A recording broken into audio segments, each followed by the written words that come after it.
dia, turminha! Está tudo bem com vocês? Hoje nós temos aula de português. Abra seu livro na página 72 e 73 e nós vamos falar sobre um assunto bem legal. Observe as imagens e você já vai entender do que nós estamos falando. O nosso capítulo 4 traz o tema na telinha, histórias reais e inventadas.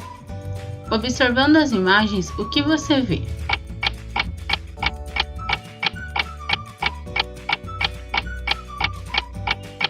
Isso, você vai observar que nós temos várias telas de televisão mostradas nas imagens, certo? Cada tela de imagem representa um tipo de programação. Você consegue identificar as programações dessas imagens?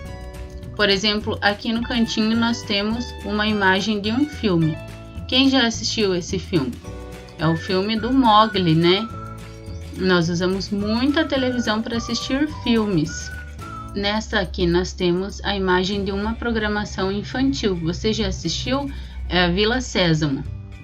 Aqui nós temos a imagem de uma programação muito importante que tem na televisão. É o telejornal. E aqui nós temos um desenho. Você consegue identificar que desenho é esse? Esse desenho se chama George o Curioso. Você costuma assistir televisão? Qual o tipo de programação que você gosta de assistir na televisão? Você assiste aqueles programas que passam? Você verifica a classificação indicativa?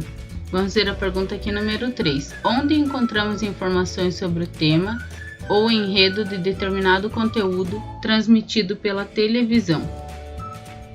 Nós já estudamos esse tema dos conteúdos transmitidos pela televisão e nós encontramos nas sinopses, né?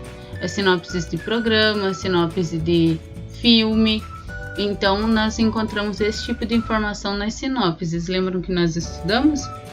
A número 4 pergunta se ver televisão é um hábito bom ou um hábito ruim e por quê? Essa é uma opinião sua, você pode conversar com a sua família sobre isso. Você acha que ver televisão é um hábito bom ou um hábito ruim? A televisão é um meio de comunicação muito importante. Ele traz diversas informações e às vezes ele também traz um conteúdo muito bom. Principalmente nesse período em que nós estamos passando, a televisão traz diversas informações sobre como as pessoas estão reagindo, sobre as informações de cuidado, então até o entretenimento para as pessoas descansarem um pouco, né, assistir filmes e etc. Mas nós não podemos assistir o dia todo também, né? E mesmo que a TV traga muitas informações, nós também temos outras fontes para buscar informações. Então a televisão é muito boa, mas nós temos que saber dosar, né? E assistir aqueles conteúdos que são para nossa faixa etária e tudo mais. Você pode registrar as respostas da sessão Vasculhando Ideias lá no seu caderno, para você ter o registro das suas respostas e das suas opiniões também. Agora nós vamos para início de conversa. Você imagina como a televisão foi criada? Nós já estudamos em história o período em que a televisão surgiu. Não tem uma data bem certinha, pois foi uma transformação da invenção, mas a professora vai deixar para vocês um videozinho para vocês assistirem de como foi esse processo da criação da televisão. Você acha que foi fácil ou difícil criar esse meio de comunicação? Na sua opinião, como foi essa criação? Você acha que foi difícil de criar ou que foi uma coisa bem fácil e rápida? Vamos ler o texto e você vai entender um pouquinho se foi fácil ou se foi difícil fazer esse meio de comunicação.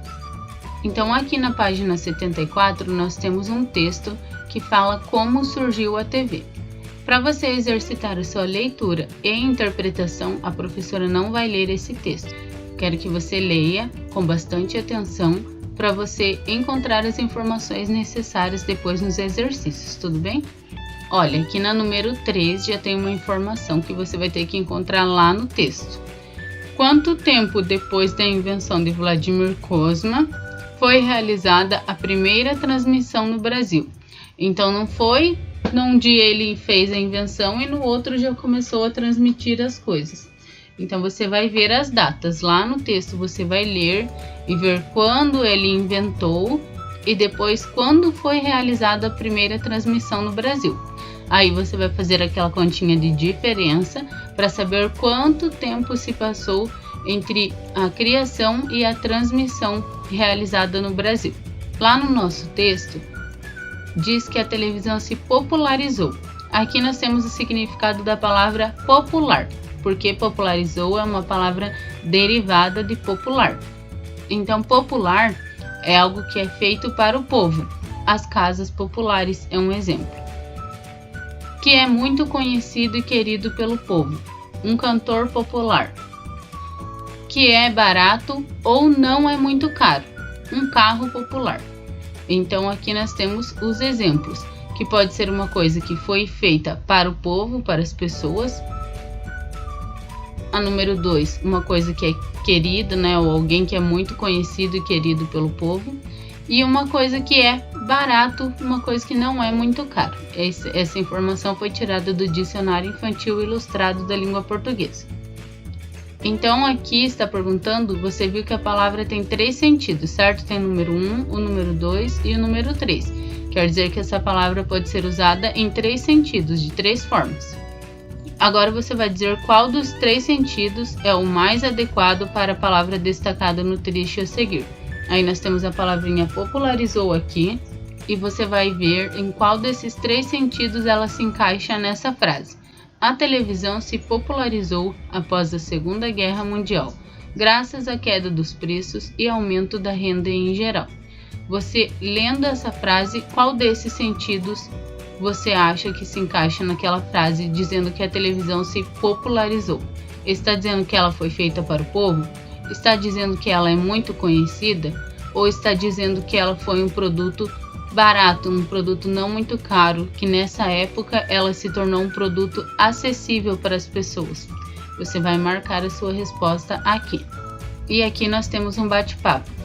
Antes da televisão se popularizar, então ficar acessível para as pessoas, ela não era muito acessível, não era todo mundo que tinha. Então, antes disso, como você acha que as pessoas viviam? Você já conversou com a sua família sobre isso, né? Como era antes de ter a televisão. E quando começaram a surgir as televisões? Nas casas dos vizinhos, como será? A minha mãe diz que eles iam escondidos para assistir televisão na casa da vizinha dela, pois eles não tinham televisão. A número 6 diz assim: você acha que a TV é o principal meio de comunicação do mundo? Você conhece alguém que não tem um aparelho de TV em casa? Essas são perguntinhas pessoais, né? Você acha que a TV é o principal meio de comunicação aí na sua casa? Qual é o principal meio de comunicação que vocês usam? É algum site da internet? É a televisão? É o rádio? É o jornal impresso? Então você vai ver aí na sua realidade qual é o meio de comunicação que vocês mais utilizam. E pense aí se você conhece alguém que ainda não tem um aparelho de TV em casa. É um pouco difícil, mas pode ser que tenha. Aqui na número 7 nós temos uma outra informação. No Brasil, a TV Tupi foi a primeira a transmitir um jornal e uma novela, que são programas transmitidos até hoje. Qual é a principal diferença que você consegue identificar entre esses 2 tipos de programa? Então, qual é a diferença entre o jornal e entre a novela? Você sabe qual é a maior diferença? Bom, o jornal trabalha com histórias reais, histórias que acontecem de verdade. E a novela é uma dramatização, né? São histórias que são inventadas, que não existiram, mas que são passadas lá para entretenimento das pessoas. Essa é a principal diferença entre o jornal e entre a novela. Os jornais transmitem informações sobre algo ou alguém, e as novelas apresentam histórias inventadas, como peças de teatro. Então, aqui nós temos a diferença entre o jornal e a novela, a principal delas, né? Esses são os exercícios que você vai realizar hoje. Nós estamos iniciando um assunto novo e na próxima aula nós continuamos falando um pouquinho sobre isso. Um beijo e até a próxima aula.